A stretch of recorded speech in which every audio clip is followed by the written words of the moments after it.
उगते सूर्य को अर्घ देने के साथ ही इस पावन पर्व का समापन हो गया और इसी के साथ 36 घंटे से ऊपर का निर्जला उपवास भी संपन्न हुआ। देश भर के नदी और घाटों पर आस्था की लहर आज देखने को मिली। बड़ी संख्या में लोग घाट पर पहुंचे सूरज के उगने का इंतजार कर रहे थे। भोपाल में भी इस पर्व की धूम देखने को मिली। हमारी संवाददाता मधुलिका और ऋतु ने इसका जायजा लिया।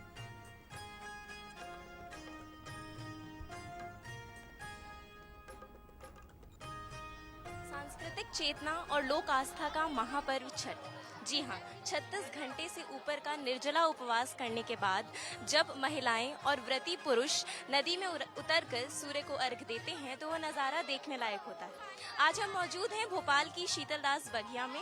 चलिए आपको छठ की छटा यहाँ पर दिखाते हैं। छठ का माहौल देखने को बहुत ज़्यादा अद्भुत और सुंदर लग रहा है और काफ़ी लंबे इंतजार के बाद जब सूरज ने दर्शन दिए हैं तो 4 दिवसीय ये महापर्व आज संपन्न हुआ है। आइए बातचीत करते हैं कुछ लोगों से जो यहाँ पर मौजूद हैं। आपके परिवार में छठ हुआ है? हाँ, हुआ है हमारे परिवार में छठ। मेरी मम्मी रखती हैं छठ। अच्छा, तो आप लोग कब से छठ करते आ रहे हैं? हम लोग तो मम्मी तो पहले से ही मायके से उठाई थी मम्मी छठ, और अब से शुरू पहले बहुत पुराने से कर रहे हैं। तो कोई मान्यता है इसलिए छठ किया जाता है या क्या, मतलब क्या कोई मन्नत मांगी थी इसलिए कर रहे हैं आप? नहीं, ऐसी कोई मन्नत नहीं। वैसे मांगते हैं पर हमने मन्नत ही, हम जो परंपरा है, हमारे घर की परंपरा है वो छठ करने की, तो हम लोग करते हैं।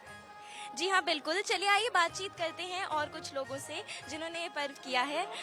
मैम, आपने छठ पर्व रखा है, तो कैसा रहा आपका ये पूरा 36 घंटे से ज़्यादा का फास्ट?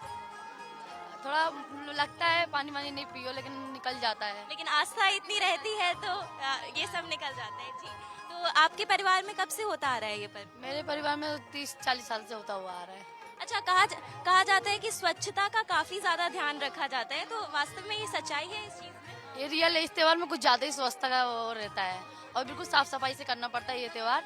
इसमें ज्यादा साफ सफाई ही रहता है, मेन साफ सफाई ही है।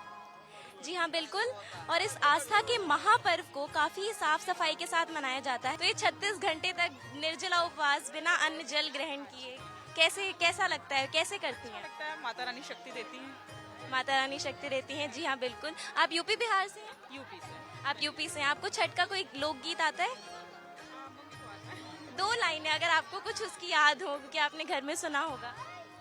काचे ही बस के बहंगिया बहंगी घाटे पहुँचा।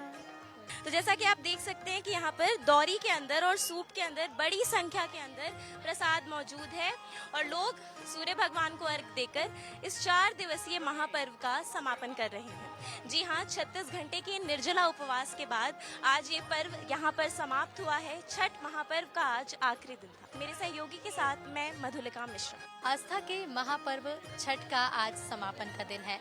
आज उगते सूर्य को अर्घ दिया गया और उसके साथ ही समापन हुआ छठ के महापर्व का।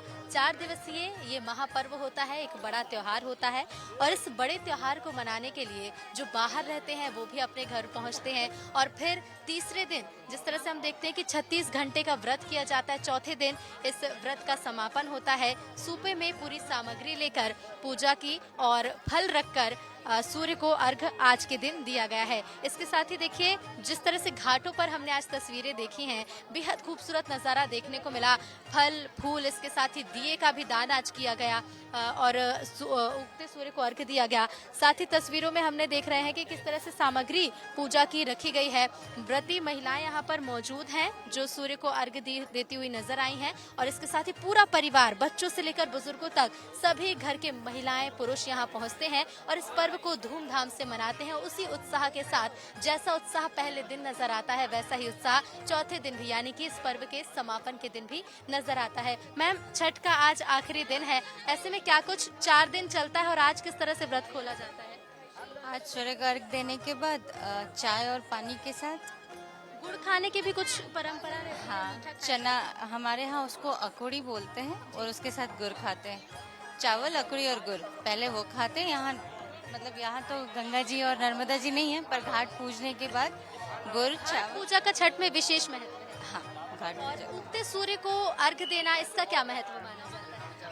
अब हमारे समाज में तो पहले डूबते सूर्य को देते हैं, फिर उगते सूर्य को देते हैं, इसी के साथ ये पर्व का समापन हो जाता है। बिल्कुल। आपने भी बचपन में छठ पर्व किया होगा, कुछ यादें हैं छठ से जुड़ी हुई? छठ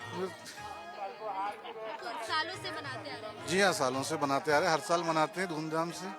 इस बार बिहार नहीं जा पाए इसलिए यहीं मना रहे हैं। बिल्कुल, देखिए भले ही घर ना जा पाए हों, लेकिन हम जहाँ रह रहे हैं वहीं ये त्योहार धूमधाम से मनाते हैं। साल भर की तैयारियां होती हैं, महापर्व छठ को कहा जाता है और इसी के साथ आज हो रहा है छठ का समापन। उगते सूर्य को अर्घ देने के साथ सबसे पहले उगते सूर्य को अर्घ दिया गया, लेकिन उसके पहले का इंतजार लंबा था। लंबे इंतजार से महिलाएं खड़ी हुई थी, रात के 2 बजे से 3 बजे से पानी में इंतजार कर रही थी और उसके बाद इस पर्व का समापन हुआ।